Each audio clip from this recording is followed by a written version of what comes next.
हम लोग शुरू करेंगे। अपनी आंखों को बंद करें और परमेश्वर पिता से हे अत्यंत दीन दयालु प्रेम परमेश्वर, हम तेरा धन्यवाद देते हैं प्रभु जी कि तूने आज एक सुंदर अवसर दिया कि आज हम एक छोटे झुंड के रूप में हम तेरी स्तुति महिमा के लिए इकट्ठे होने पाए पिता। और आज की प्रातः काल के लिए हम तेरा तहे दिल से हम धन्यवाद देते हैं कि तूने हमें से हर एक की सुरक्षा रक्षा रखवाली की और आज के दिन तक तूने हमें ले पहुंचाया ताकि हम पूरी भक्ति निष्ठा के साथ हम तुझे हम कुछ अर्पण कर पाए। जो भी आराधना करते हैं प्रभु सब कुछ तेरे धर्म में हाथ में सौंप देते हैं, आप ही से कंडक्ट कर। छोटी सी दिन इन प्रार्थना यीशु मसीह के मीठे पवित्र नाम से सुनो जाए। हम लोग गीत गाएंगे गीत संग्रह से 356, गीत संग्रह का 356 नंबर गीत हम लोग गाएंगे 356।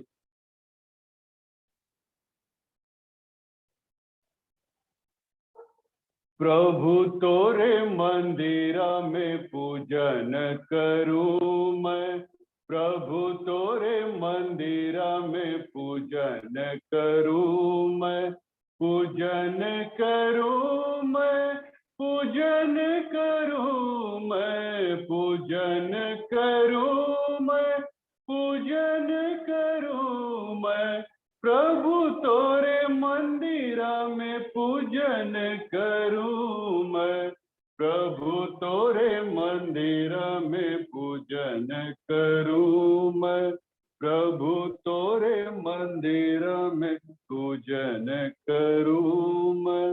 शुद्धता के जल से अपने को धो, शुद्धता के जल से अपने को धो, शोधना करूं मैं निर्मल हो, स्वामी तोरी बेदी की प्रदक्षिणा करूं मैं, स्वामी तो देखे प्रदक्षिणा करूं मैं, पूजन करूं मैं, पूजन करूं मैं, पूजन करूं मैं, पूजन करूं मैं, प्रभु तोरे मंदिरा में पूजन करूं मैं, प्रभु तोरे मंदिरा में पूजन करूं मैं, प्रभु तोरे मंदिरा में पूजन करूं।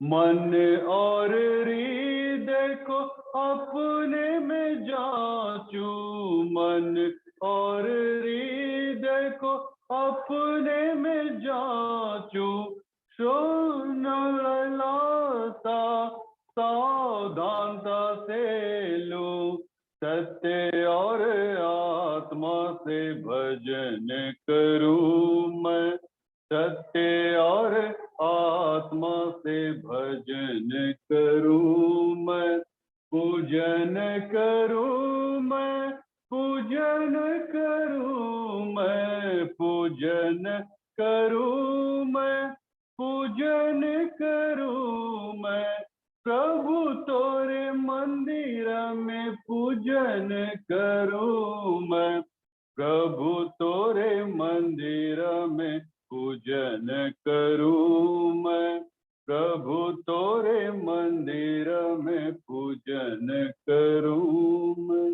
जब तेरे मुख को तन मुख देखूं, जब तेरे मुख को तन मुख देखूं, करूं मैं प्रशंसा शुभ राग गाऊं, तोरे शुद्ध चरणों में शीश नवाऊं मैं, तोरे शुद्ध चरणों में शीश नवाऊं मैं, पूजन करूं मैं, पूजन करूं मैं, पूजन करूं मैं, पूजन करूं मैं, प्रभु तोरे मंदिरा में पूजन करूं मैं, प्रभु तोरे मंदिरा में पूजन करूं मैं, प्रभु तोरे मंदिरा में पूजन करूं। प्रभोज की आराधना विधि क्रम संख्या 3 से हम लोग देखेंगे। प्रभोज आराधना विधि क्रम संख्या 3 से हम स्टार्ट करें। प्रभु यीशु ख्रीस्त का अनुग्रह, परमेश्वर का प्रेम और पवित्र आत्मा की सहभागिता आप सबों के साथ है। हम एक साथ इस खंड को कहेंगे। हे सर्वशक्तिमान परमेश्वर, तेरे सन्मुख सबके हृदय खुले हैं। तू सबकी अभिलाषाओं को जानता है और तुझसे कोई भेद छिपा नहीं है। अपने पवित्र आत्मा की प्रेरणा से हमारे हृदय के विचारों को शुद्ध कर कि हम तुझसे पूर्ण रूप से प्रेम करें और योग से तेरे पवित्र नाम की स्तुति करें, हमारे प्रभु यीशु ख्रीस्त के द्वारा। हम एक साथ मिलकर हम इसको हम गाएंगे। स्वर्ग में परमेश्वर की महिमा और पृथ्वी पर उसके लोगों को शांति। हे प्रभु परमेश्वर, स्वर्गीय राजा, सर्वशक्तिमान पिता परमेश्वर, हम तेरी आराधना करते, तुझको धन्यवाद देते और तेरी महिमा के कारण तेरी स्तुति करते हैं।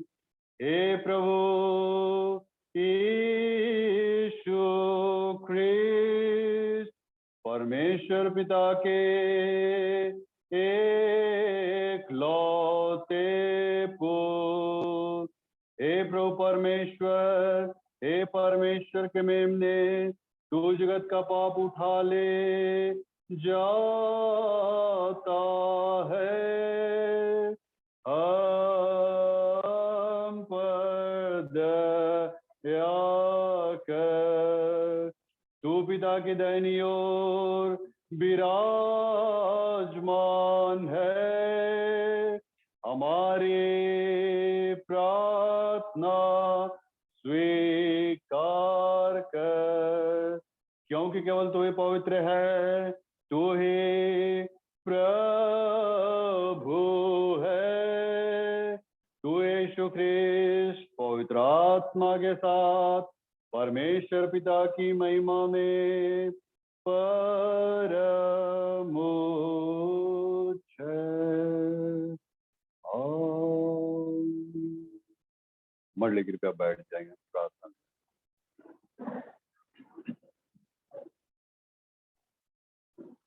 आइए अपने सर को झुकाएंगे और प्रार्थना में हम लोग जाएं। अनुग्रहकारी दीन दयालु प्रेम परमेश्वर, हम तेरा धन्यवाद देते हैं प्रभु जी, तेरे महान प्रेम और करुणा के लिए जो तूने कलवरी क्रूस पे अपने आप को रखा और इस योग आज हमें बनाया प्रभु, ताकि आज हम इस कलीसिया में हम लोग आने पाते। सचमुच ये जो कुछ भी कलीसिया जो तूने स्थापित की, ये सब कुछ तेरी ही देन है प्रभु जी, जिसके चलते आज हम लोग इस जगह पे इकट्ठे हैं। वरना अपनी कोई हैसियत ही नहीं थी कि हम तेरे चर्च के अंदर हम कदम रख पाते। धन्यवाद देते कि तूने सारी बातों में अपने लहू को बहाते हुए कलीसिया की रचना की, अपने लोगों को बुलाया, बनाया, संवारा, सजाया पिता। और आज जबकि फिर से तूने हमारे लिए सन पीटर चर्च को हमारे लिए रखा प्रभु, हम धन्यवाद देते हैं प्रभु जी कि तूने मुझे भी यहाँ पे एक चरवाहे के रूप में नियुक्त किया, ताकि हम तेरे लोगों को, तेरी भेड़ों को एक सही दिशा की ओर हम लोग ले जाएं।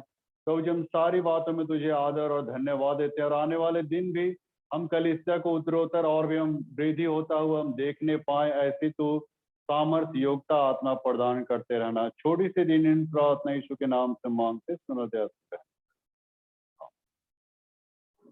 विशेष प्रार्थना जबकि चाही गई है बबली प्रसाद के लिए और उनके दादा के लिए, जो इस वक्त वे भी बीमारी अवस्था में है। प्रभु जी, इस वक्त हम तुझसे दुआ चाहते हैं प्रभु, जबकि बबली का ऑपरेशन और सौमिरन का, भगना का भी ऑपरेशन हुआ पिता संपन्न, और सब कुछ को तूने भली भांति सजो के रखा, सहेज के रखा, किसी किस्म की कोई ऐसी बातें ना होने दी प्रभु। और हमेशा तू अपने इस्राएली लोगों को हमेशा तू अपने जुरिडिक्शन में बनाए रखता पिता। आज जो भी है पिता, हम तेरी वजह से हैं प्रभु, इसके लिए हम तहे दिल से हम शुक्रिया अदा करते हैं पिता। फिर से पूरे घर परिवार को उनके हम तेरे हाथों में सौंप देते हैं। इस घड़ी में भी वो अपने जीवन को तुझी में विश्वास योग्य बनाए रखे, यह हम तुझसे गुजारिश करते हैं। छोटी सी दीन प्रार्थना यीशु के नाम से मांगते सुनो जा सकते हैं। अनुग्रहकारी दीन दयालु प्रेमी परमेश्वर, आज जबकि पूरे विश्व में सताहटें शुरू हो गई है और ये सब कुछ तेरे वचन में उद्धृत है, लिखा हुआ प्रभु, जो कि अब सत्य हो रही है प्रभु जी। और हम इस सत्यता को किस हद तक अपने विश्वास में हम लोग बनाए रखें, ये हमारे लिए बहुत बढ़िया चैलेंज का विषय है। हम अपने विश्वास को किसी रीति से हम ना खोए, ना ही अपने पेशेंस को खोए, बल्कि जितने लोग भी सता रहे हैं प्रभु, उनके लिए भी हम यही दुआ चाहते हैं कि तू हर एक का परमेश्वर है, हर एक को तू चाहने वाला परमेश्वर। तू कहता है मेरी और भी भेड़ है जो इस भेड़शाला की नहीं, मुझे उनका भी लाना अवश्य है। हाँ पिता, तू इस रीति से अगर तू उसको लाता है तो इसमें कोई प्रॉब्लम नहीं प्रभु जी। और ये सब सताहटें और भी हमारे जीवन में आ पाए, ये हम तुझसे गुजारिश करते हैं, और ताकि हमारे विश्वास की असली परख हो प्रभु। और यही हम तुझसे गुजारिश करते हैं कि हम हमेशा तेरे प्रति अपने आप को नतमस्तक बनाए रखें। छोटी सी दीन प्रार्थना यीशु के नाम से मांगते सुनो दे। इस वक्त हम लोग पाठ सुनेंगे और जिनको मिलता है वे लोग पढ़ देंगे। यिर्मयाह नबी की पुस्तक पहला 7वां अध्याय 1 से 4 और 8 से 14। यिर्मयाह 7 1 से 4 8 से 14। और दूसरा पाठ खोल लेंगे इफिसी 2 13 पद और फिर 17 से 22। यहाँ पे रखा हुआ आप देख लीजिएगा, तो जिनको मिलता पढ़ देंगे। यिर्मयाह 7 अध्याय 1 से 4 और फिर 8।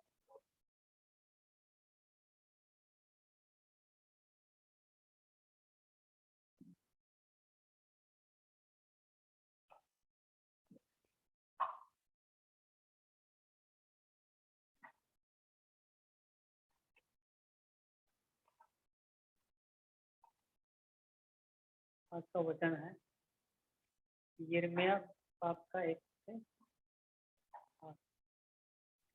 जो वचन यहोवा की ओर से यिर्मयाह के पास पहुंचा वह यह है, यहोवा के भवन के फाटक में खड़ा हो और यह वचन प्रचार कर और कह, हे सब यहूदियों, तुम जो यहोवा को दंडवत करने के लिए इन फाटकों से प्रवेश करते हो, यहोवा का वचन सुनो। सेनाओं का यहोवा जो इस्राएल का परमेश्वर है, जो कहता है, अपने अपने चाल और काम सुधारो, तब मैं तुमको इस स्थान में बसे रहने दूंगा। तुम लोग यह कहकर झूठी बातों पर भरोसा मत रखो, यही यहोवा का मंदिर है, यही यहोवा का मंदिर, यहोवा का मंदिर। यदि तुम सचमुच अपनी अपनी चाल और काम सुधारो और सचमुच मनुष्य मनुष्य के बीच न्याय करो, परदेशी और अनाथ और विधवा पर अंधेर न करो, इस स्थान में निर्दोष की हत्या न करो और दूसरे देवताओं के पीछे न चलो, जिससे तुम्हारी हानि होती है, तो मैं तुमको इस नगर में और इस देश में जो मैंने तुम्हारे पूर्वजों को दिया था, युग युग के लिए रहने दूंगा। देखो, तुम झूठी बातों पर भरोसा रखते हो जिनसे कुछ लाभ नहीं हो सकता। यह परमेश्वर का वचन है।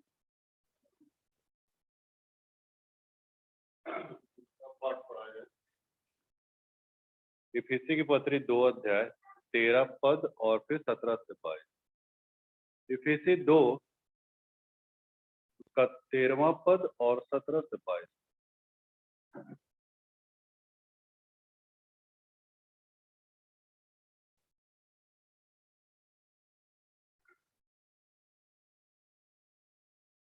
दूसरा पाठ वचन हम लोग देखेंगे, वो हमें मिलेगा इफिसियों 2 अध्याय 13 पद से 17 से 22।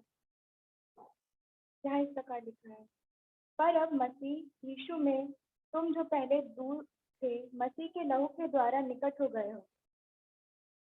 उसने आकर तुम्हें जो दूर थे और उन्हें जो निकट थे, दोनों को मेल मिलाप का सुसमाचार सुनाया, क्योंकि उसी के द्वारा हम दोनों की एक आत्मा में पिता के पास पहुंच होती है। इसलिए तुम अब विदेशी और मुसाफिर नहीं रहे, परंतु पवित्र लोगों के संगी, स्वदेशी और परमेश्वर के घराने के हो गए, और प्रेरितों और भविष्यद्वक्ताओं की नींव पर, जिसके कोने का पत्थर मसीह यीशु स्वयं ही है, बनाए गए हो, जिसमें सारी रचना एक साथ मिलकर प्रभु के एक पवित्र मंदिर बनती जाती है, जिसमें तुम भी आत्मा के द्वारा परमेश्वर का निवास स्थान होने के लिए एक साथ बनाए जाते हो। परमेश्वर का वचन है। दूसरा गीत हम लोग गाएंगे गीतमाला का 7 नंबर। गीतमाला से 7 नंबर गीत को हम लोग गाएंगे, हम तो जलते दीप हैं।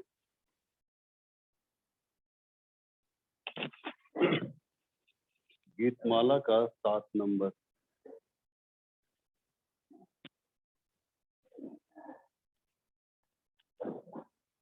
हम तो जलते दीप हैं यीशु की जोत के, जब तक हम हैं इस जहां में जलते जाना है।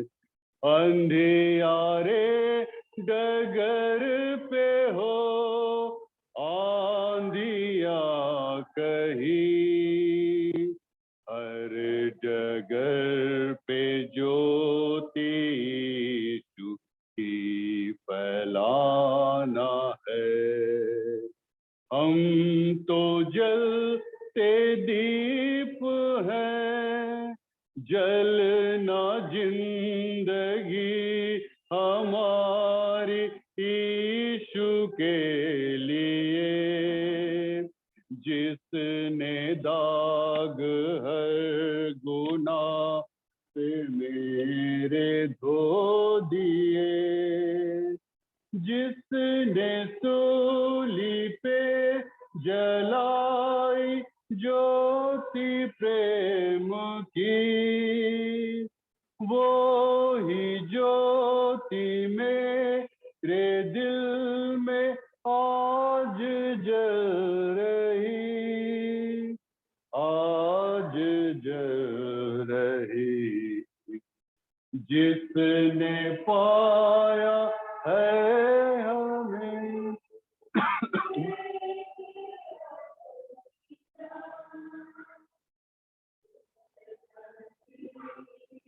हर कहीं महिमा गाना है।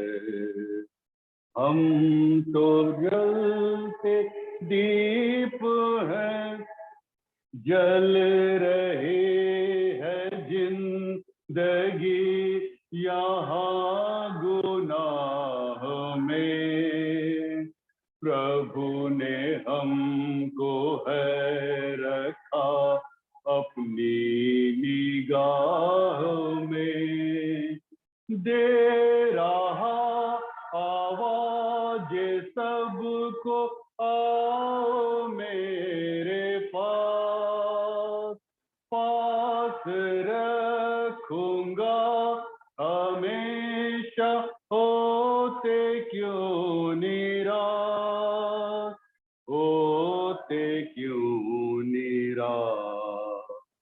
जिसने पाया है हमें देकर अपनी जान, उस मसीह की ज्योति हर कहीं फैलाना है। हम तो जलते दीप हैं यीशु की ज्योत के, जब तक हम इस जहां में जलते जाना है। अंधियारे डगर पे हो आंधिया कहीं, हर डगर पे ज्योति फैलाना है। हम तो जलते दीप हैं। मरकुस की इंजिल निकाल लेंगे, उसका 11 अध्याय और उसके 11वां पद, और फिर हम लोग 15 से 18, मरकुस 11 का 11वां पद और फिर 15 से 18, यहाँ पे ऐसा लिखा है, और वह यरूशलेम पहुंचकर मंदिर में आया और चारों ओर सब वस्तुओं को देखकर बारहों के साथ बैतनिया गया, क्योंकि सांझ हो गई। फिर वे यरूशलेम में आए और वह मंदिर में गया और वहां जो लेन देन कर रहे थे उन्हें बाहर निकालने लगा, और सर्राफों के पीढ़े और कबूतर के बेचने वालों की चौकियां उलट दी, और मंदिर में से होकर किसी को बर्तन लेकर आने जाने ना दिया, और उपदेश करके उनसे कहा, क्या यह नहीं लिखा है कि मेरा घर सब जातियों के लिए प्रार्थना का घर कहलाएगा? पर तुमने इसे डाकुओं की खो बना दी है। यह सुनकर महायाजक और शास्त्री उनके नाश होने का अवसर ढूंढने लगे, क्योंकि उससे डरते थे, इसलिए कि सब लोग उसके उपदेश से चकित होते। आइए प्रार्थना। प्रभु, तेरे वचन को इस वक्त हम लोग समझने जा रहे हैं, देखने जा रहे हैं। अपनी बातों को हमारे बीच में निक्लोज कर, ताकि हम तेरे वचन के प्रगटीकरण के द्वारा अपने जीवन को तुझी में मयस्कर रखें, स्थापित करें। छोटी सी देरी प्रार्थना यीशु के नाम से मांगते हैं। मंडली कृपया बैठ।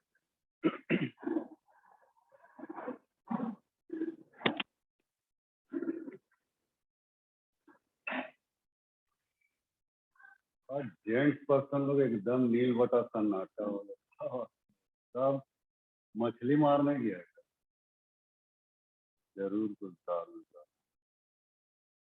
एनीवे, हमेशा से स्त्रियों का ही मैंने ये दबदबा रहा है, और सुसमाचार में भी हम लोग देखते हैं कि मरियम मगदलिनी को सबसे पहले दिखाए थे। सामरी स्त्री जो थी याकूब के कुएं पर बैठी, पहली गोस्पल प्रीचर बनी।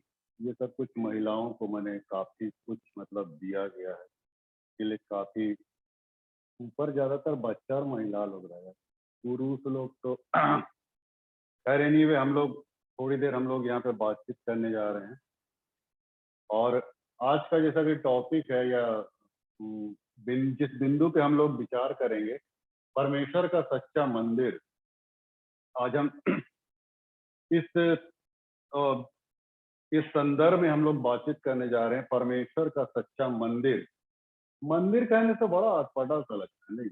ऐसा लगता है कोई पूजा का स्थल है मंदिर, हिंदुओं का नहीं, हिंदुओं का कोई पूजा स्थल है, लेकिन बाइबल में मंदिर लिखा है, क्या बोलेंगे है ना? वैसे इंटरप्रेट किया गया मंदिर, तो हम लोग भी मंदिरे बोलेंगे, लेकिन आप लोग वैसा मत सोचिएगा, है ना?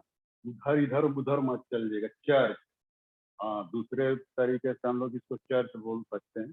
खैर, अभी हम लोग मंदिर ही बोल के चल रहे हैं। तो आज हम परमेश्वर के सच्चे मंदिर की ओर हम लोग आज विचार करेंगे। और वास्तव में ये जो मंदिर जो बना, परमेश्वर ने जो भी बनाया हमारी कलीसिया को, हमारे चर्च को, इसकी शुरुआत कहाँ से? थोड़े से बैकग्राउंड में आपको ले जाना चाहते हैं। सबसे पहले जो परमेश्वर की आराधना स्थल जो थी, वो कोई मंदिर या कोई वैसी चीज नहीं थी मित्रों, छपरी टान के नहीं, वैसा कुछ नहीं था। पहले वेदी बनाया गया, है ना? यदि आप उत्पत्ति की पुस्तक को आप पढ़िएगा, जेनेसिस 12 उसका 7 में 12:7 में, तो वहां पे अब्राहम ने सेकेंड में वेदी बनाया, और उसी वेदी में मतलब परमेश्वर के लिए जो ग्रहण योग होता है, बलिदान या जो कुछ भी होता है, वेदी में अर्पण की जाती थी। और वेदी जो भी हवन धुवन होता था ना, वो धुआं जाता था ऊपर, है ना, परमेश्वर के पास। जो भी बलिदान की जाती थी या भेंट रखी जाती थी, सब कुछ वहां ग्रहण योग होता था। तो अब्राहम ने पहला जो स्ट्रेटजी अपनाया, पहला जो मतलब ये था, मैंने परमेश्वर की आराधना करने का जो तरीका, वो वेदी से स्टार्ट होता है। तो अब्राहम ने वेदी बनाया सेकेंड में।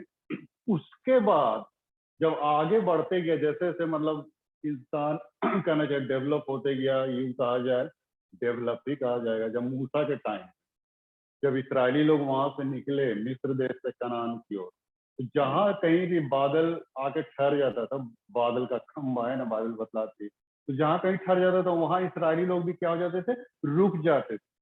और उसके बाद वहां पे माने मिलाप वाला तंबू जिसको बोला गया, वहां मिलाप वाला तंबू माने तान के वहां पे ये लोग परमेश्वर की आराधना करते थे, मिलाप का तंबू। ये परमेश्वर की ओर से सब कुछ ठहराया गया था, और मूसा वैसे टेंट छावनी बना दिया, लंबा चौड़ा, है ना, उसी में उन लोग छपरी के नीचे मैंने वहाँ ये आराधना विनती करने लगे। फिर धीरे धीरे धीरे धीरे करते करते करते तब इन लोगों को लगा, जब इस्राएली लोग, जब उनको एक राजा मिला दाऊद, सबसे पहला इस्राएल देश का सबसे पहला राजा दाऊद मिला, लेकिन दाऊद के काल में ये मंदिर नहीं बना। 3 मंदिर को हम देखते हैं मित्रों, जो ईंट पत्थर गारों से जो बनी, ये 3 मंदिर है जिसको हम लोग देखते हैं। पहला मंदिर बना सुलेमान के समय, सुलेमान को ये प्रोवाइड किया, या फिर उसको मैंने ये दिया गया उसको, मैंने कि तुम मंदिर बनाओ मेरे लिए। परमेश्वर ने उसको आज्ञा दी, उसको प्रतिज्ञा किया था, दाऊद के समय प्रतिज्ञा किया था कि तुम बना नहीं सकोगे, तेरा बेटा बनाएगा। तो सुलेमान को ये मैंने मंदिर बनाने का सौभाग्य मिला। और जानते हैं वो कितने वर्षों में तैयार हुआ? पहला राजा 638 में लिखा है, 7 साल में वो मंदिर बन के तैयार हो। सुलेमान जो मंदिर बना है, परमेश्वर का मंदिर, 7 साल में।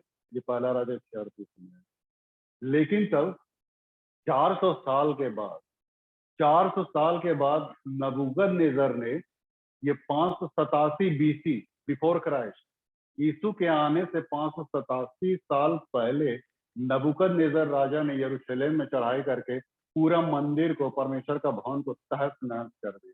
और सारे यहूदियों को बंधुआई में ले गया, गुलाम बाबुल की बंधुआई में। ये दूसरी गुलामी माने ये इसराइल लोग कर रहे थे। पहली गुलामी मिस्र देश में की है, अब ये दूसरी गुलामी में फिर चले गए इसराइल, बाबुल की बंधुआई में। नबूकदनेस्सर राजा सबको माने यहूदी लोग को वहां ले गया। लेकिन जब वहां का राजा, जब एक फारस करके था, फारस, खुसरू का राजा फारस, वो उसी एरिया में, बाबुल में ही खुसरू का राजा जब फारस हुआ, तो फारस के मन में परमेश्वर ने एक ऐसा माने उसके अंदर कहना चाहिए अनुग्रह किया, या उसको माने उसके हृदय को माने द्रवित किया कि वो सारे इसराइलियों को जाने दे।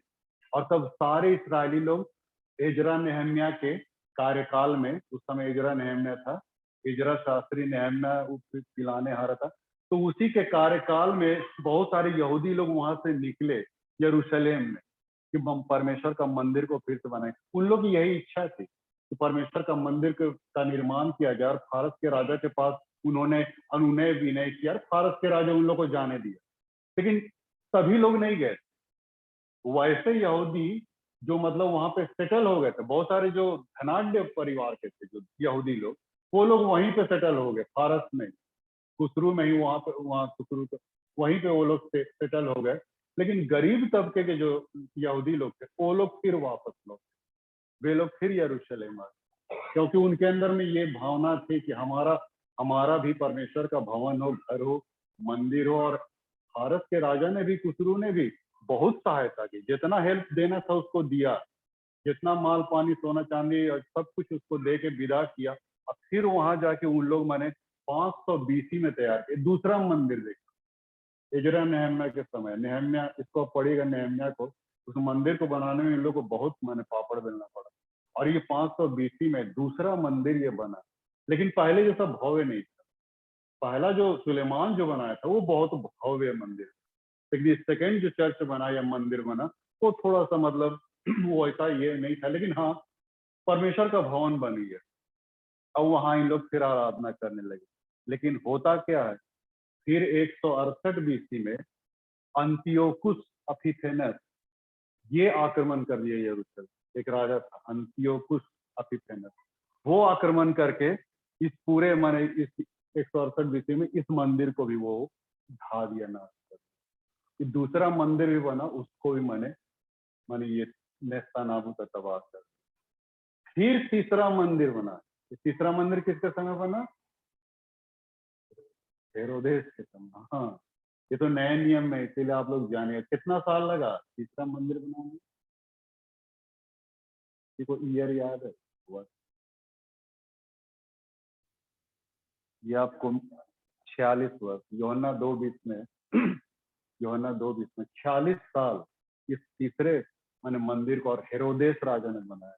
हेरोदेस राजा ने, और तब हेरोदेस राजा इसको बनाया, लेकिन तब फिर ये फिर ध्वस्त कर दिया गया। किसने ध्वस्त किया? नैरो सम्राट 70 एडी में, जब नैरो मसीहों के ऊपर में जो अत्याचार किया था ना, 70 एडी, 70 ईसा के स्वर्गारोहण के 40 साल के बाद नेरो राजा ने आक्रमण करके मसीहों के ऊपर में अत्याचार के, जैसा एक दिन मैं बता रहा था, नेरो सम्राट का अत्याचार कितना जबरदस्त था मसीहों के ऊपर में। कलीसिया के जितने भी लोग थे, मसीह भाई बहन, सबको माने निस्ता नाबूद करके, और उस हेरोदेस का मंदिर को भी 46 साल में बनाया गया था, उसको भी उन्नत कर।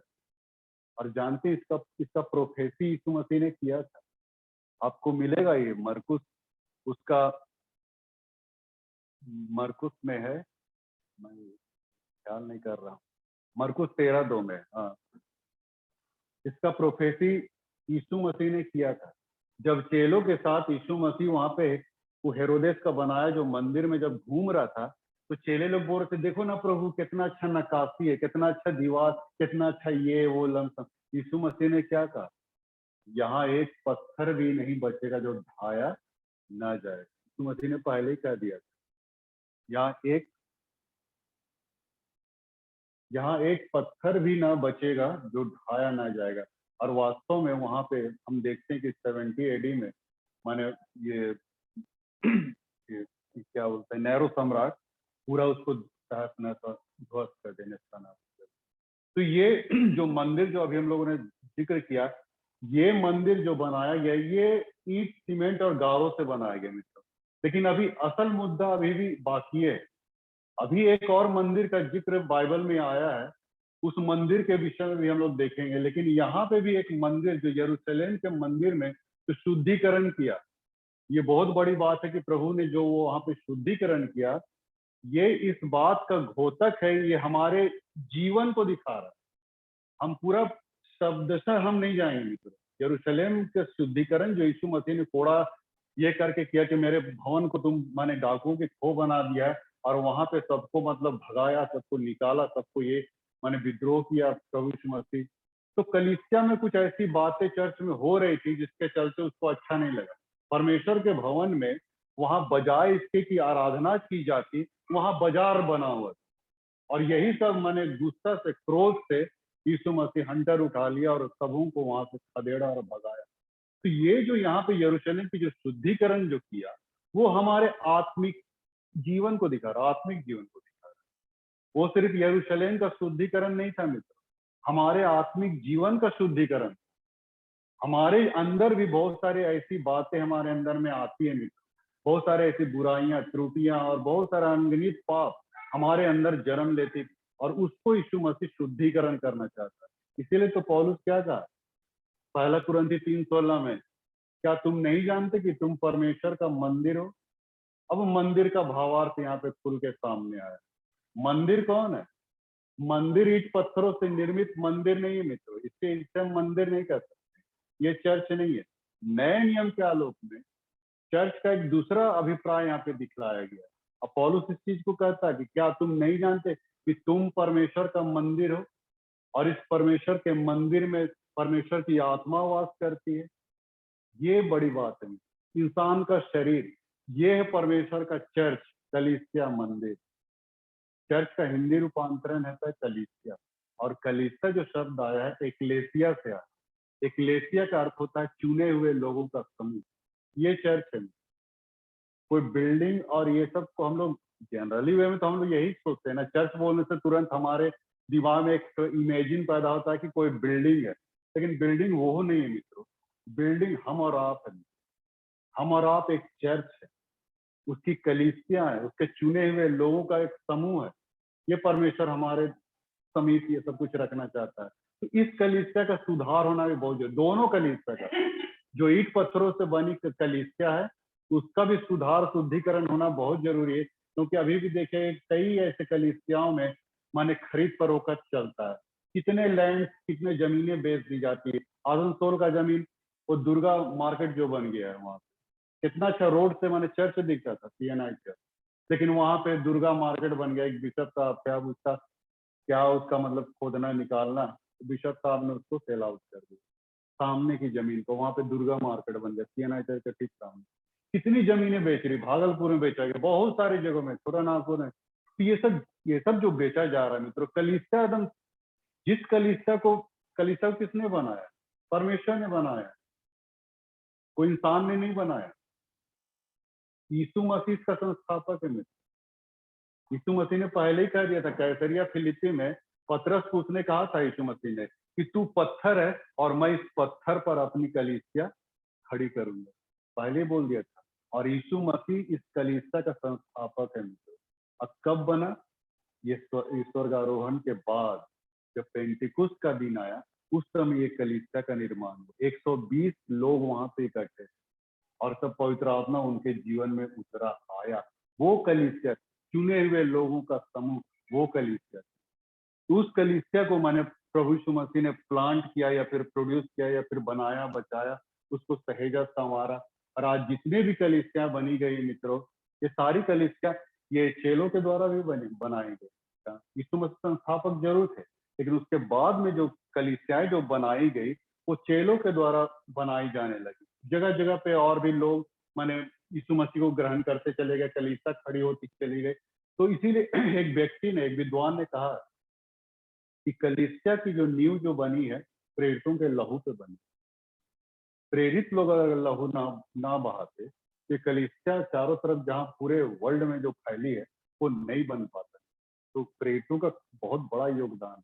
यीशु मसीह के सारे कामों को, उसके सेवकाई को उन्होंने और पुष्ट किया और आगे बढ़ाया, और तब इतनी कलीसिया खड़ी हो सकी। तो प्रेरितों का एक बहुत बड़ा योगदान है कि आज समस्त विश्व में ये कलीसियाएं बनी। थोमा जो भारत आया था, केरल तरफ, दक्षिण भारत में आया, थोमा के चलते मैंने पहला कलीसिया उधर बना, उसके बाद धीरे धीरे विस्तृत होते चला गया। तो आज सारे संसार में देखिए परमेश्वर के लोग भरे पड़े, कलीसियाएं बनाए गए। लेकिन आज इस कलीसिया एकदम मैंने क्या बोलेंगे, कलीसिया को मैंने काफी संघर्ष का सामना भी करना पड़ा। मैंने पहले भी प्रचार किया, कलीसिया को तोड़ा फोड़ा जा रहा है, कई कलीसिया टूट रही, कई कलीसियाओं में अंदर घुस के कई ऐसे असामाजिक तत्व लोग घुस के मैंने सब कुछ तोड़ फाड़ कर रहे हैं, मसीहों के ऊपर में अत्याचार कर रहे हैं।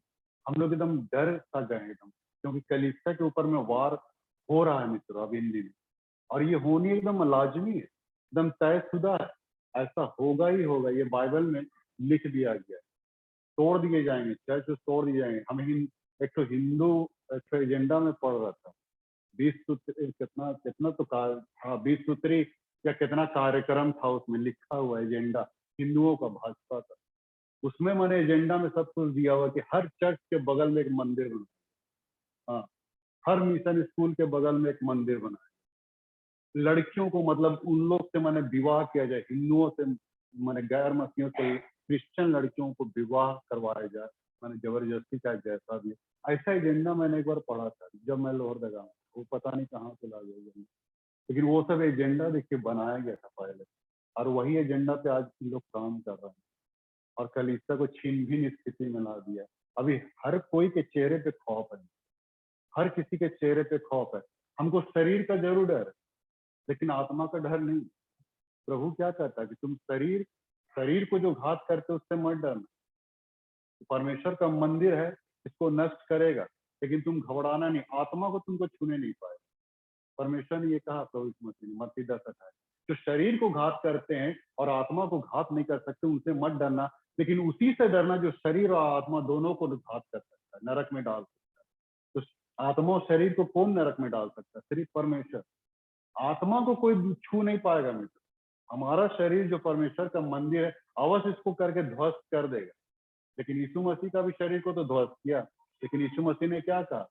तुम इस मंदिर को ध्वस्त कर दो, मैं 3 दिन में उसको खड़ा कर दूं। लोग तो सोचने लगे कि हेरोदेस का मंदिर 40 साल में बना है, कैसे 3 दिन में खड़ा कर देगा? 40 साल में बना मंदिर 3 दिन में खड़ा कर देगा। लेकिन यीशु मसीह किस मंदिर के विषय में बोल रहा था? अपनी देह के विषय।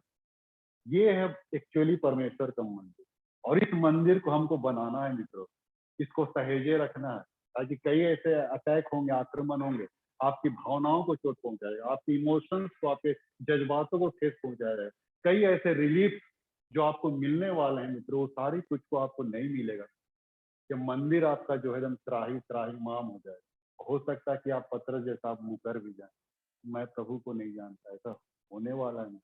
अंत के दिनों में ऐसा ही होगा, कलीसिया छीन बीन हो जाए, विश्वास योग्य पाए नहीं जाएंगे। जितना हम लोग विश्वासी अपने आप को कहते हैं ना, विश्वासी होने का सबूत, उतना हम लोग में नहीं रह जाएगा। इस कदर मतलब इंसान में एकदम टॉर्चर सा हो जाए, मन महसूस के मतलब वो माने उस चीज को माने वो थाम लेगा, जो सामना नहीं चाहिए, है ना। उधर से जो कुछ भी हम लोग को एजेंडा मिलेगा उसको हम लोग स्वीकार कर लेंगे, एक्सेप्ट कर लेंगे, उससे हम लोग मतलब अपने आप को बचा नहीं पाएंगे। ऐसा सिचुएशंस आपके जीवन में आ जाएगा, उस समय आपके लिए परीक्षा की घड़ी होगी कि आप विश्वास में कितने हैं।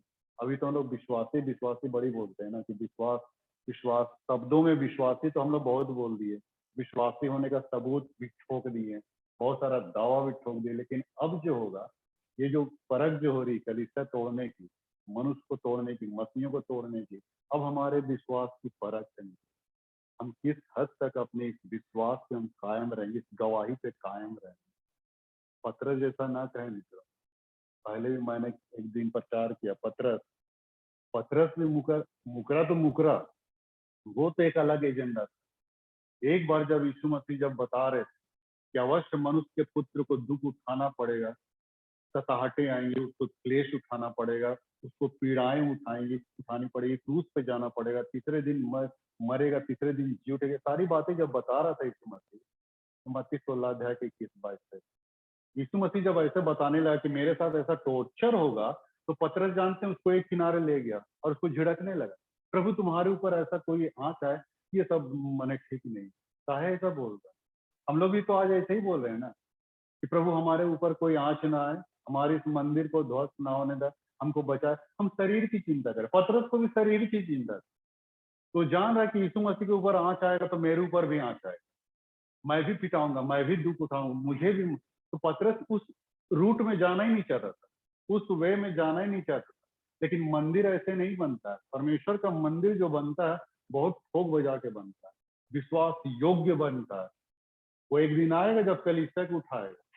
अब ये से अगर हम तैयार ना हो इस रूप में, अगर पत्र जैसा हम भी बोल रहे हैं कि प्रभु तुझ पर ना हो, आज देखिए बहुत सारे लोग तख्ती और बैनर लेके निकल गए हैं, कि ऐसा ऐसा क्यों हो रहा, क्यों हो रहा, क्यों हो रहा, ये सब क्यों हो रहा है, ये सब छोड़ दिया। अरे बाइबल में लिखा है तो अब क्यों हो रहा है, इसको हम काहे बार बार विचारते हैं, ऐसा क्यों हो रहा, क्यों होना तय है ना। आकाश और पृथ्वी चल जाएंगे लेकिन मेरी बातें नहीं चलेंगी, प्रभु ने कह दिया। तो ये जो जितना कुछ भी आ रहा हमारे ऊपर में आक्रमण आ रहा है, हमारे मंदिर को ढा देने में, चाहे कलीसिया हो चाहे अपना शरीर हो, तो शरीर को घात करता, प्रभु तो बोला उससे मत डर। लेकिन पतरस बोला कि नहीं प्रभु ऐसा कुछ होने ना पाए। तो आज हम पतरस के समान हम लोग भी वैसे ही बन रहे हैं कि नहीं, प्रभु के साथ ऐसा क्यों, मैंने हम लोग के साथ ऐसा क्यों हो रहा है, ऐसा ना आने पाए। हम लोग क्या चिंता है, शरीर की चिंता है, आत्मा की कोई चिंता नहीं। अगर आत्मा की चिंता होती तो हम वहां पे हम सहते, धीरज से सहते, पेशेंस रखते, उनके लिए प्रार्थना करते, तख्तिया बैनर नहीं उठाते। आज जो उठा लिया ना तख्तिया बैनर, ये परमेश्वर के जुरिडिक्शन में नहीं।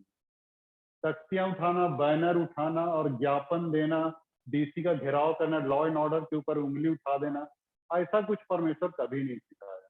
बल्कि परमेश्वर तो ये सिखाए कि एक गाल पे थप्पड़ मारो दूसरा ही फेर, कोई एक मील ले जाए तो 2 मील चल जाए, कोई तुम्हारा कुर्ता लेना चाहे तो दोहर भी लेने दो।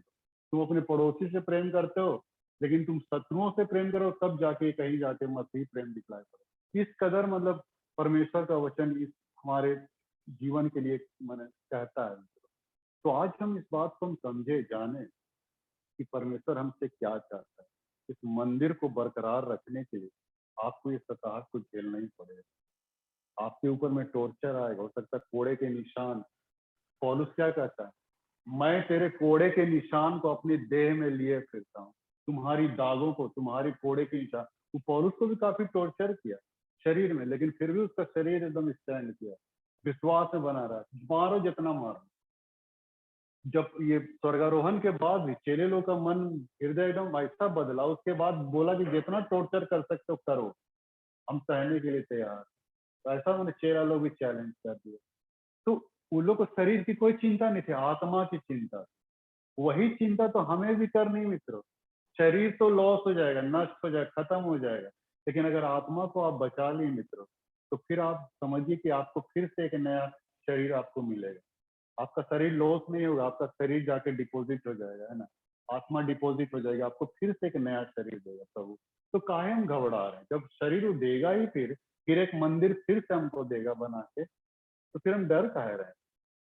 ये हम लोग डर इसलिए नहीं क्योंकि हम लोग को सांसारिक अभिलाषा और इच्छाओं से ज्यादा हम प्रेम करते हैं। वो मरता हुआ डाकू भी वही चीज है, मरता हुआ डाकू तू अपने आप को ही बचा और मुझे ही बचा। वो काहे वैसा बोल?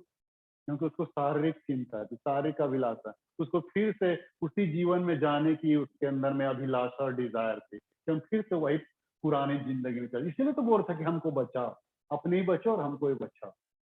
हम लोग भी कभी कभी यीशु मसीह से ये प्रार्थना करते, प्रभु हमको बचाओ, नहीं बचाए, अब नहीं बचाएगा। प्रार्थना ये कीजिए कि हम इस दुख की घड़ी में, सताहट की घड़ी में हम स्थिर रह पाए। ऐसी प्रार्थना, बचाव वाला प्रार्थना नहीं कर।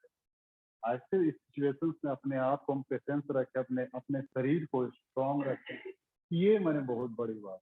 तो ये अंत के दिनों में ये कलीसिया जो है, ये सब जो बिखर रही है, टूट रही है, सब कुछ होना लाजमी है और होने दीजिए।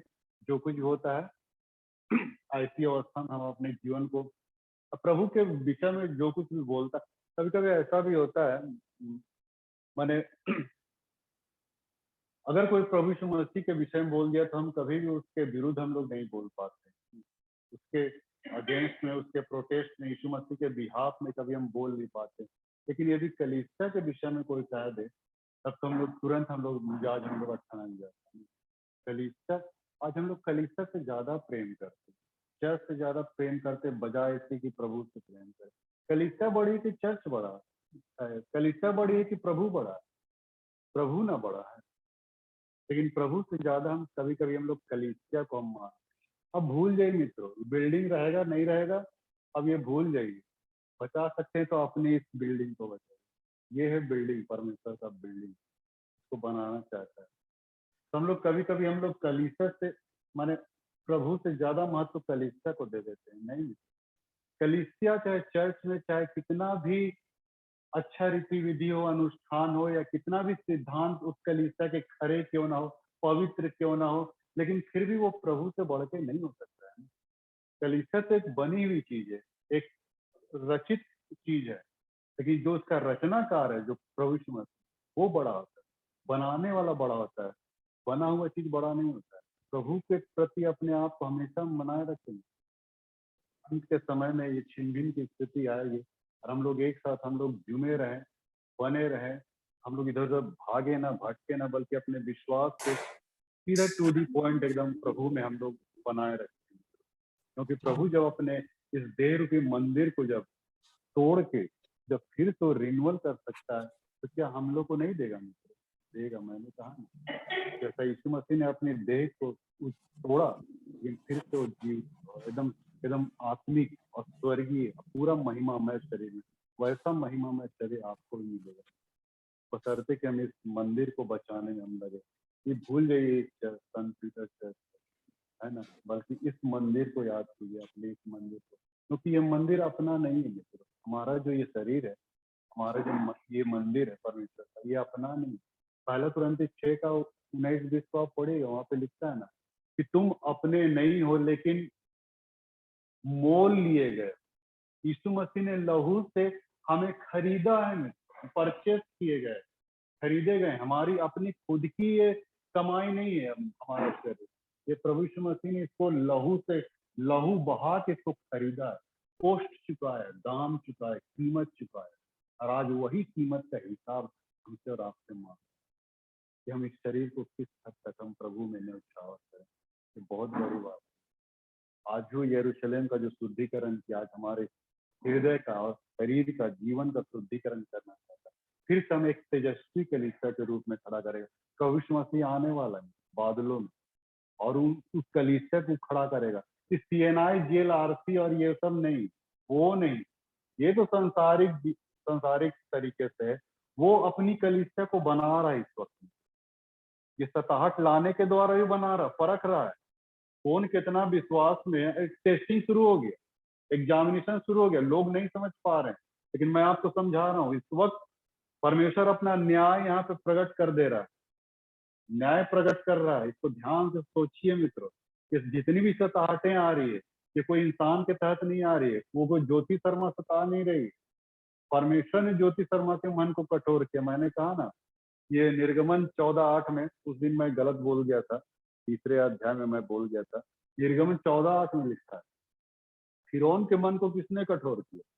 फिरौन अपने से नहीं कठोर किया था अपना मन, लेकिन परमेश्वर ने फिरौन के मन को कठोर कर दिया था, जिसके चलते वो इसराइलियों को जाने नहीं दे रहा था। लेकिन वो जानबूझ के परमेश्वर ने किया। अगर कठोर नहीं करता तो परमेश्वर अपने महिमा को कैसे दिखाता, अपना वर्चस्व, अपनी महिमा, अपनी ताकत, अपनी सामर्थ्य को कैसे इसराइलियों के बीच में, अब मिस्रियों के बीच में प्रकट करता है। इसीलिए फिरौन के मन को कठोर कर दिया। और आज ज्योतिष शर्मा के भी मन को परमेश्वर ने ही कठोर किया, अपने आप से नहीं हुआ। समझिए मित्रों, दिमाग दौड़ाइए, लॉजिक फिट कीजिए। परमेश्वर है जो ये सारी चीजों को कर रहा है। सारा बैकग्राउंड सब परमेश्वर के हाथ में है। परमेश्वर हम लोग को टेस्टिंग कर रहा है, परख रहा है। और इस परख के समय में अगर हम मतलब उत्तीर्ण ना हो पाए मित्रों, तो बहुत से खत्म हो जाए।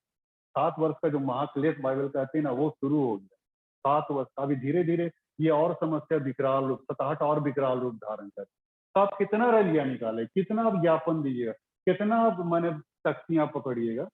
हाँ, बहुत अभी मैंने जबरदस्त अभी होने वाला है कि कहाँ तक आप जाइएगा मित्र, कहाँ तक भागिएगा। आपको तो फेस करना ही करना है अपने इस मंदिर को बचाने के लिए। और वही बचा सकता है यदि आप यीशु के लहू में आप जाके वहां पे रेस्ट किए, माने वहीं पे आपका उनके चरणों में ही हमारा बचाव, अदरवाइज नहीं। अपने ताकत से, अपने बलबूते से नहीं बच पाएगा। पतरस भी तो वही ना कर रहा था कि प्रभु सब छोड़ दे लेकिन हम तुझको छोड़ने वाले नहीं। वो क्या कर रहा था, अपनी ताकत का लोहा मनवाना चाहता। क्या हुआ जब ऐसा सिचुएशन आया तो मतलब एक दिया खत्म हो गया। वैसा सिचुएशन हमारे और आपके बीच में भी आने वाला। तो अपनी ताकत का भरोसा मत कीजिए, यीशु मसीह के प्रति अपने भरोसे को रखेंगे। उसी के लहू में आप छिपाए जाएंगे, ढांपे जाएंगे। वही आपका बचाव, अदरवाइज नहीं, कहीं नहीं बचाव। कोई माता पिता भाई बहन नहीं बचा पाए। अंत के दिनों बाइबल कहती है कि माँ अपने बेटे को भूल जाएगी, माता पिता मुझे छोड़ दिया, दाऊद कहता है। माने माँ बाप भाई बहन रिश्ते नाते सब आपको छोड़ जाएंगे, लेकिन एक ही शख्स आपके साथ रहेगा, प्रभु यीशु मसीह। क्यों? क्योंकि उसको आपको लहू देके परचेस किया, खरीदा है, पोस्ट चुका है। तो आपको यूं ही नहीं नाश करेगा, लेकिन बशर्ते कि आप प्रभु में बने रहे, तब आप इस मंदिर को बचा पाएगा। और ये मंदिर इसीलिए कलीसिया का निर्माण कर रहा है। ये अदृश्य रूप में चल रहा है, दृश्य रूप में नहीं। परमेश्वर अदृश्य रूप में छांट रहा है, चुन रहा है। कौन कौन उठाए जाएंगे, ये सब कुछ अदृश्य रूप में मैंने चुन रहा है। और एक समय जब बादलों में आएंगे तो वो कलीसिया को आप जाते हुए देखेंगे। अब उसमें कौन कौन होंगे हम नहीं कह सकते हैं। ये परमेश्वर के जुरिडिक्शन में, मेरे जुरिडिक्शन में कि हम किसी काम ये करें। परमेश्वर किसको किसको उठाएगा मित्र, ये हम नहीं कर सकते। परमेश्वर उस कलीसिया, तेजस्वी कलीसिया को उठाएगा, खड़ा करेगा। संसारिक कलीसिया सब खत्म हो जाएगा, सब छूट जाएगा, सब खत्म हो जाएगा, नेस्ता नाबूद हो जाएगा। बस वही कलीसिया बचेगी जो परमेश्वर इस वक्त सिलेक्ट कर रहा है, चुन रहा है। तो आप इस चुनाव में दौड़ रहे हैं, इस चुनाव में हिस्सा ले रहे हैं। छूटने मत दीजिए अपने आप, बचा लीजिए अपने शरीर जीवन। ये आपके लिए बहुत बड़ी उपलब्धि हो कि आप परमेश्वर के साथ हमेशा बने रहे। यही परमेश्वर आज हमें ये सिखाना चाहता है, इस कलीसिया के द्वारा, हमारे आत्मिक जीवन के द्वारा। यही सब परमेश्वर आज हमारे लिए बताना चाहता है। परमेश्वर आप लोगों को बहुत आइए हम लोग जीवन में प्रेम पिता, हम धन्यवाद देते हैं कि तूने आज अपनी बातों को रखने का मौका दिया। पिता, हम अपने जीवन को किस रूप में हम रख पाएंगे, ये बहुत बड़ी चैलेंज का विषय है। जबकि तूने आदम हवा को बना के भी इस बात को कहा था, अपनी समानता में तूने उसे गढ़ा था, अपने स्वरूप में अपनी समानता में तूने उसको गढ़ा था। और आज भी तो अपने स्वरूप में अपनी समानता में अपनी कलीसिया को गढ़ने चाह रहा था। बशर्ते कि हम तेरे प्रति अपने विश्वास को कभी न खोएं, बल्कि हमेशा तेरी गवाही को अपने हृदय में हम संजोए रखें। हम और तुझसे क्या मांगे, हम उस सताने वालों के लिए यही प्रार्थना है कि उनके जीवन को भी तो ऐसा मोल्ड कर। जब साधु सुंदर सिंह जैसे कट्टर सिख को तूने मोल्ड किया, पौलुस जो कि मसीह को बताता था, उनको जब तूने मोल्ड किया, हम दुआ चाहते हैं कि ज्योति शर्मा के मन को भी हृदय का सब कर दे दिया, ताकि बहुतों की आंखें चौंधिया जाए और सच में ये लोग जान पाए कि वास्तव में यह किससे आज संपीटर से सारी महिमा अगर देखे छोटी सी दीनी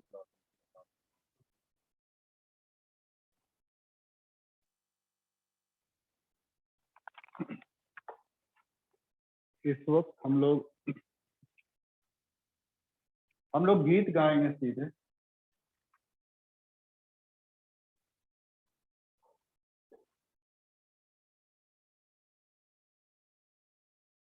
और इस गीत के समय अपना हम दान हम अर्पण करेंगे। गीत संग्रह का 222 गीत संग्रह से 222 नंबर गीत को गाएंगे और इस गीत के समय अपना दान अर्पण करेंगे। नेव सर्व कलीसिया के है यीशु प्रभु ना तृष्णाई वह है उसकी जल के वचन के साथ उसे ढूंढने आया कि उसकी दुल्हन हो अपना लहू बहाया उसे जिलाने को।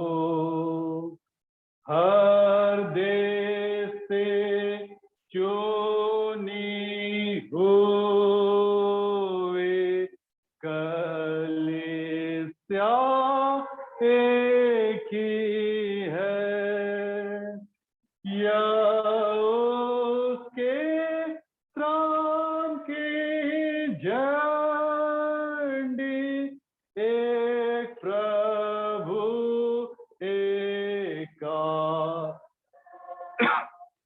एक नाम की स्तुति करती,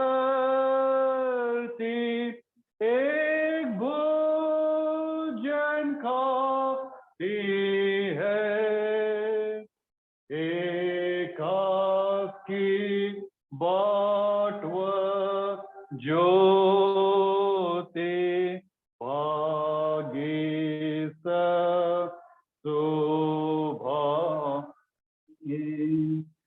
जो लोग चिढ़ा के देखते कि कैसी क्लेशित है कि उसमें फूट रहते और पाखंड होता है, इस पर भी संत लोग जागते, कब लोग पुकारते हैं और दुख के दिन जब भागते, दिन सुख के आते। अब दुख और पीड़ा होते और लड़ने की, पर तो भी हम बाट जोते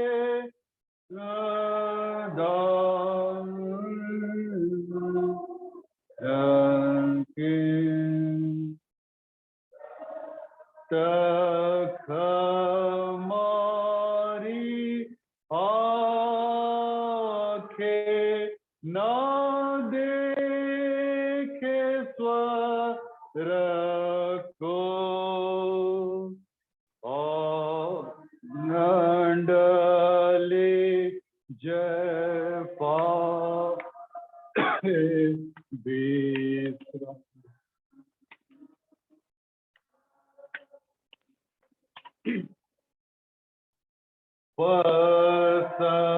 संगत है हमारा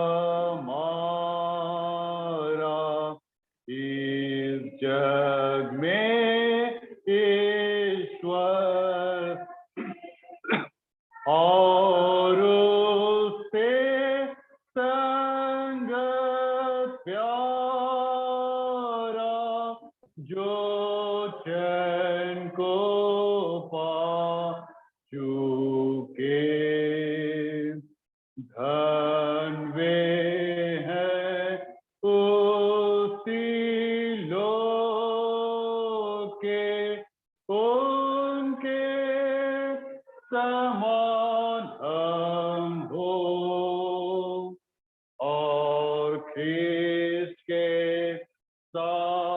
साथी हो के हम रहे सदा लोग।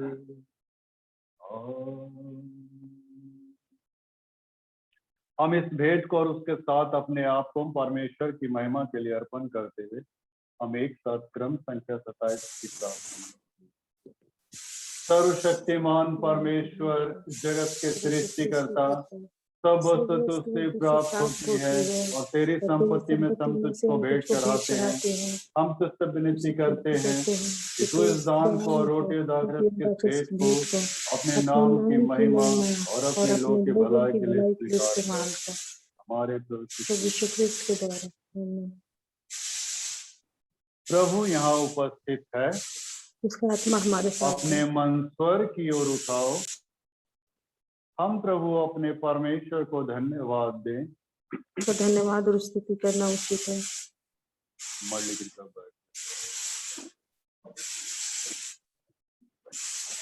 हे पवित्र पिता, स्वर्ग राजा, सर्वशक्तिमान और सदा जीवित परमेश्वर, यह उचित ने हमारा कर्तव्य और आनंद कि हम हर समय और हर जगह तेरे इकलौते पुत्र अपने प्रभु यीशु ख्रीस्त के द्वारा तुझको धन्यवाद दे और तेरी स्तुति करें। वही तेरा सत्य और जीत वचन है। उसी के द्वारा तूने आदि से सब वस्तुओं की सृष्टि का अपने स्वरूप में बनाया। उसी के द्वारा तू संसार में आने प्रत्येक व्यक्ति को प्रकाशित करता है। और तूने युगों में नबी और विद्वानों को नियुक्त किया कि वे तेरा मार्ग दिखाएं। उसी के द्वारा तूने पाप के बंधन से मुक्त किया है। तूने उसे दे दिए कि वाले मनुष्य पर एक क्रूस पर अपने प्राण दे और मृतकों में से फिर जी उठे। उसी के द्वारा तू अपना पवित्र जीवनदायक आत्माएं प्रदान करता है, जिससे हम तेरी संतान बने और तेरी नई सृष्टि के प्रथम फल हों। हम एक साथ इस खंड को कहेंगे। इसलिए संतों और सरदूतों के साथ जो तेरे सिंहासन के सामने निरंतर तेरी स्तुति करते हैं, हम भी तेरे नाम की महिमा का गान करते और यह कहकर तेरी सराहना करते हैं, पवित्र पवित्र पवित्र प्रभु, प्रतापी और सर्वसामर्थी परमेश्वर, स्वर्ग और पृथ्वी तेरे स्वर से परिपूर्ण है। ईश्वरी पिता, अपने पुत्र हमारे उद्धार करता यीशु ख्रीस्त के द्वारा मसीह गान को स्वीकार कर हमें जब उसके नाम में चल दर्श की आज्ञाओं का पालन करते हैं, वर्दे कि तेरे आत्मा के सामर्थ्य रोटी और दाखरस की भेंट हमारे लिए उसकी देह और रक्त हो, जो हमारे निमित्त मरा और जी उठा। जिस रात्रि वह पकड़वाया गया, उसने रोटी ली और तुझे धन्यवाद देकर तोड़ी और अपने शिष्यों को दिया और कहा, लो खाओ, यह मेरी देह जो तुम्हारे दी जाती है। तुम जब कभी से खाना तो मेरे बलिदान को अवश्य याद करना। इसी प्रकार भोजन के उपरांत उसने कटोरा लिया और तुझे धन्यवाद देकर उन सबको दिया और कहा, तुम सब इसमें से पियो, क्योंकि नई वाचा में रक्त है जो बहुतों के पाप क्षमा के निमित्त बहाया गया है। तुम जब कभी से पीना तो मेरे बलिदान को अवश्य याद करना। इसलिए स्वर्ग पिता उसकी स्मृति में हम इस रोटी और दाखरस को पृथक करते हैं। हम उसे क्रूस पर एक ही बार में प्रसिद्ध बलिदान को, उसके मृत्यु में पुनरुत्थान को और स्वर्ग में उसके आरोहण को आनंद से मनाते और घोषित करते हैं, और हम उसके महिमा सहित आने की प्रतीक्षा करते हैं। ख्रीष्ट हमारे लिए मरा, ख्रीष्ट हमारे लिए मरा, ख्रीष्ट जी उठा है, ख्रीष्ट फिरा। हम एक साथ इस खंड को कहेंगे। इसलिए हे दयालु पिता, उसी हमारे महापुरोहित के द्वारा धन्यवाद स्तुति के हमारे इस बलि को स्वीकार कर, और जब तेरी ईश्वरी महिमा के समक्ष हम इन पवित्र उपहारों को खाते और पीते हैं, तो अपने आत्मा के द्वारा नवजीवन दे, अपने प्रेम से प्रोत्साहित कर और अपने पुत्र हमारे प्रभु यीशु ख्रीस्त के देह में संत कर, उसी के साथ और उसी में और उसी के द्वारा पवित्र आत्मा के सामर्थ्य से, हे सर्वशक्तिमान पिता, उन सब भक्तों के साथ जो पृथ्वी पर और स्वर्ग में तेरे समक्ष उपस्थित हैं, हम तेरी आराधना करते और अनंत स्तुति का गान करते हैं। धन्यवाद और आदर और महिमा पराकर योगन योग तेरे ही हो। आमीन आमीन। हमने इस रोटी को तोड़ी कि हम ख्रीस्त के देह में सहभागी हों। हमने इस कटोरे के द्वारा ईश्वर हमने आशीष मांगी, ख्रीस्त के रक्त में सहभागी हूँ। हम एक साथ प्रभु की प्रार्थना करेंगे।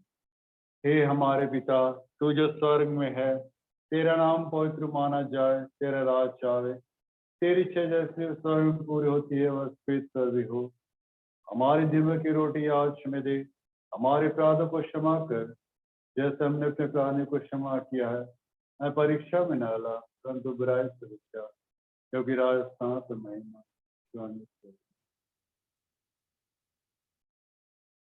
कुछ क्षण मौन रहते हुए हम इस वेदी में आने से पहले अपने गुनाहों को हम प्रभु के सामने हम मानेंगे। जाने जाने जो कुछ भी दोष अपराध पाप में इस वक्त मन ही मन परमेश्वर पिता से क्षमा मांगते हुए हम लोग इस वेदी में हम लोग शामिल।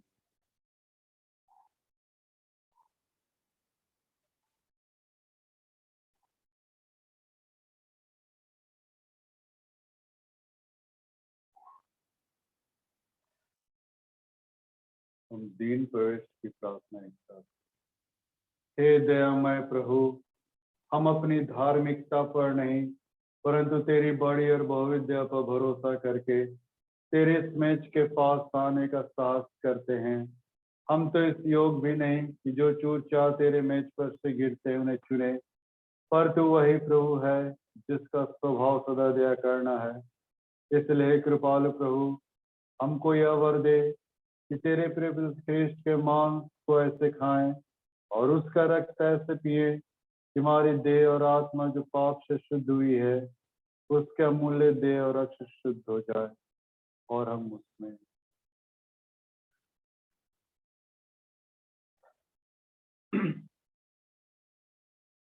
हम गीत माला का 29 नंबर को प्रार्थना की मुद्रा में हम लोग गाएंगे। गीत माला का 29। प्रभु है, प्रभु है, मुर्दों में से जी उठा प्रभु है।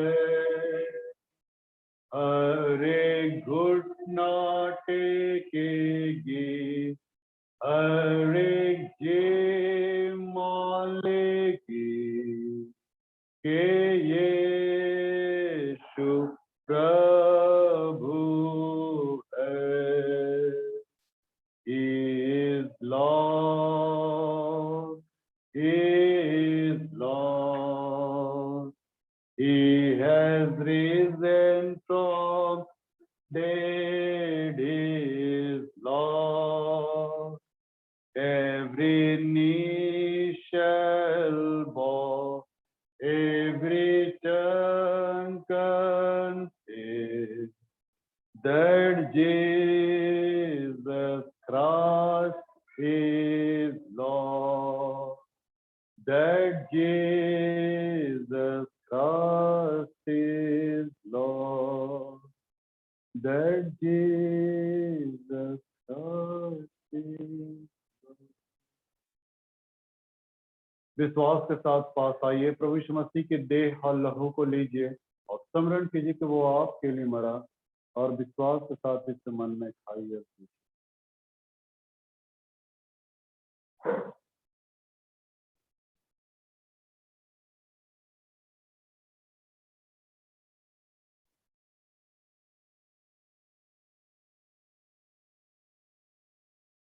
यीशु के देह और रक्त आपके देह के मंदिर,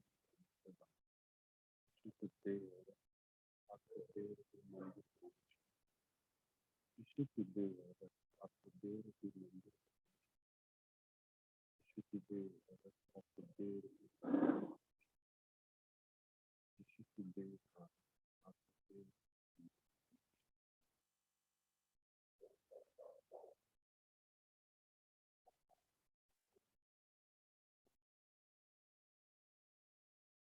यीशु की देह और आपके देह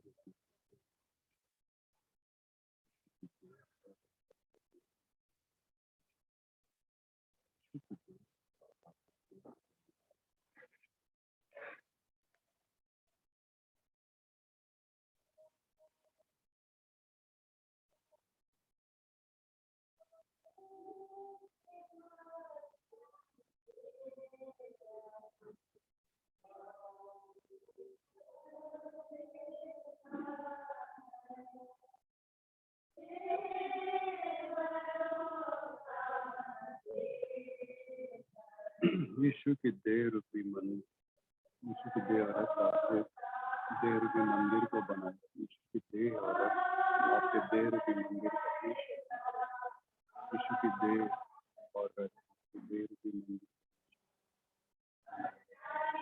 यीशु की देह और रक्त आपके देह रूपी मंदिर यीशु की देह और रक्त आपके देह रूपी मंदिर यीशु की देह और रक्त आपके देह रूपी मंदिर यीशु की देह और रक्त आपके देह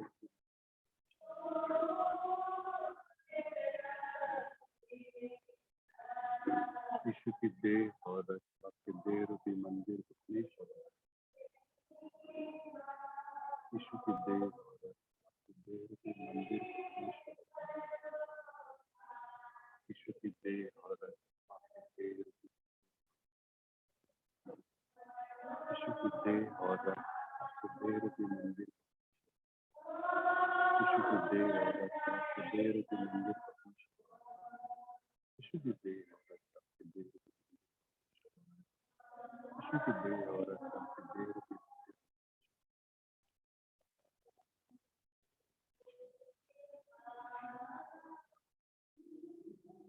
लेगा चैन पूरा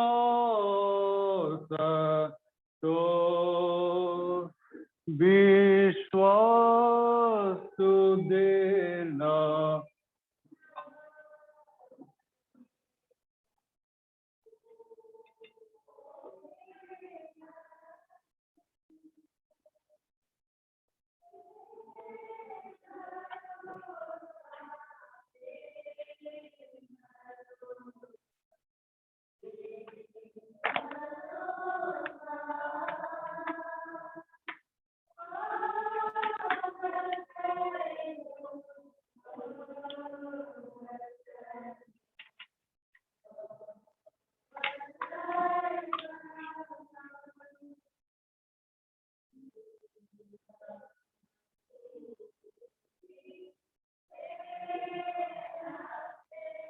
और उसका गीत भीगा घर तेरा होगा स्वर्गीय जो सुख सदा का दे भरोसा दे भरोसा दे भरोसा बचाएगा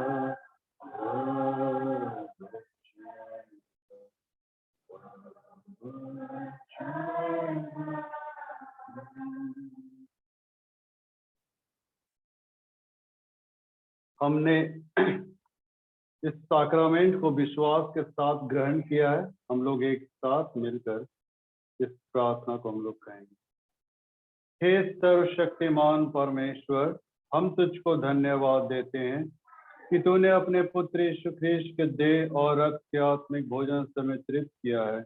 अब हम उसी के द्वारा अपने आप को जीवित बलिदान होने के लिए तेरे सन्मुख अर्पण करते हैं। यह वर्दे कि हम तेरे पवित्र आत्मा के सामर्थ्य से परिपूर्ण होकर यहाँ से विदा हो और अपने जीवन तथा सेवा से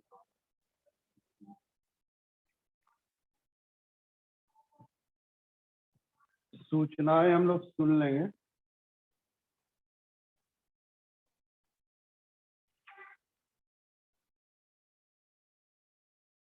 कुछ संशोधन किया गया है रोस्टर में, होम फेस्टिवल का रोस्टर में संशोधन किया गया है। मिस्टर मेघराज टुड्डू का जो 28 तारीख को होने वाला था ये होम फेस्टिवल कैंडल सर्विस, वो 28 को ना होकर 25 को होगा। 25 अक्टूबर, तो ये आप लोग देख लीजिएगा ना। और 22 तारीख का जो कैंसल सर्विस था, जो कैंसल्ड हो गया था 22 तारीख को, वो 31 तारीख को, 22 तारीख का सर्विस अब 31 तारीख को। और मिस्टर सोरेन और मिस्टर गणेश दास का छूट गया है। वो लोग मैंने किसी कारणवश वे उस दिन नहीं रख पाए, तो उनका अब 2 अक्टूबर को होगा। महात्मा गांधी का जन्म, सॉरी, दोनों हम भी कहाँ रिवर्स कर रहे हैं। तो ये 2 नवंबर को होगा सोमरन का और गणेश का। तो सबसे पहले हम लोग किधर जाएंगे? सोमरन के यहाँ जाएंगे, ताकि आते आते शाम हो जाए। तो 5 बजे सोमरन के यहाँ, उसके बाद फिर गणेश। और जी जो होम फेस्टिवल रोस्टर नहीं ले गया, लेते जाइएगा ना। और जामताड़ा कितने लोग जाएंगे? ये हम लोग 30-10 को जाना है, 30-10 को। हाँ चलो, हाँ अपने हाथों को ऊपर उठाइएगा। हाँ, तो उसी मुताबिक हम गाड़ी बुक करेंगे। तो हाँ, मात्र 3 ही, 4। ये भैया फिर जखनी गाड़ी लगेगा तखनी सब हौड़ा आएगा ना, मैंने के चाकी किट्ठे साथे थी, वैसा हम नहीं ले जाएंगे भैया। अभी हाथ उठाना तो उठाइए, नहीं तो हाँ, नहीं तो फिर हम अब देखिएगा फिर। ठीक है, जैसा सोचिए तब आप लोग। अभी हम लोग अंतिम गीत हम लोग गाएंगे।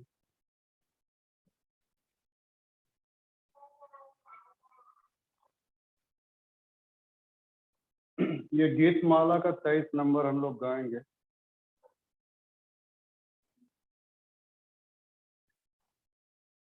कैंडल सर्विस के दरमियान हम इस गीत को, गीत माला 23 को हम लोग गाएंगे। मेरे गुनाहों को प्रभु मेरे गुनाहों को प्रभु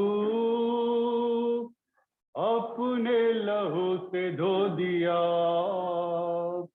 आओ हम खुशी से गाएंगे, पाप से मुझे बचा लिया। मेरे गुनाहों को प्रभु पाप की अंधेरी राहों पर करता रहा मैं सफर। ठोकरें मिली दर बदर अनजान उन राहों पर, लेकिन प्रभु बन गया मेरी जिंदगी का हम सफर। लेकिन प्रभु बन गया मेरे जिंदगी का हम सफर। मेरे गुनाहों को प्रभु अपने लहू से आओ हम खुशी से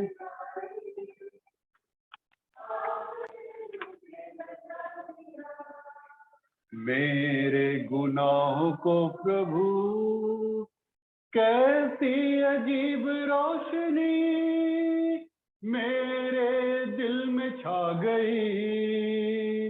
आशा का दीप जल गया, अंधकार अब मिट गया। ज्योति चला कर प्रभु दीपक मुझे बना लिया। ज्योति जला कर प्रभु दीपक मुझे बना लिया। मेरे गुनाहों को प्रभु अपने लहू से धो दिया। आओ हम खुशी से गाएंगे, पाप से मुझे बचा लिया। पाप से मुझे बचा लिया। पाप से मुझे बचा लिया। प्रभु जी हम धन्यवाद देते हैं तेरी उपस्थिति के लिए जो तूने हमारे बीच में रहा, चला फिरा, बातचीत की, अपने वचन के आलोक में हमें देखने का मौका दिया। तेरा फिर से अपने जीवन को तेरे हवाले कर देते पिता। सचमुच ये कलीसिया तो युद्ध पत्थरों से बनी है और ये नाश हो जाएगी, नष्ट हो जाएगी, खत्म हो जाएगी, लेकिन एक और कलीसिया है, ये हमारी देह, ये तेरा मंदिर है। इस मंदिर को हम बचा पाए तो ये हमारे लिए खुशकिस्मती की बात होगी। हम तेरे साथ हम बादलों से उठाए जाएंगे पिता। और हम यही तुझसे दुआ चाहते हैं कि आज से अपने जीवन को हम तुझी में नया कर रखें। जितने दिन अब बचे हुए जिंदगी, इस जिंदगी को हम तेरे लिए ही जी, तेरे खाते ही जिए, यही हमारे लिए बड़ी उपलब्धि होगी। छोटे से दिन के नाम से अनुग्रह होते हमारे को अनुग्रह ईश्वर के साथ।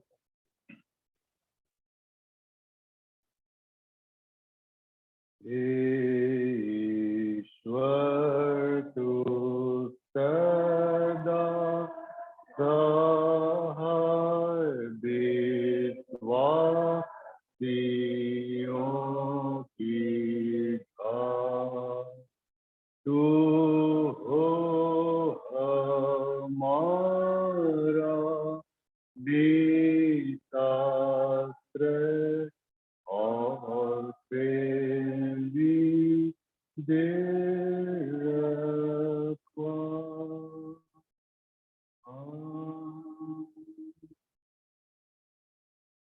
सब कोई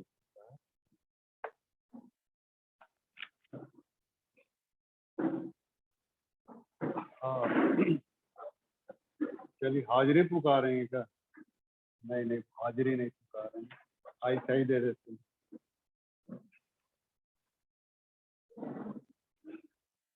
चलिए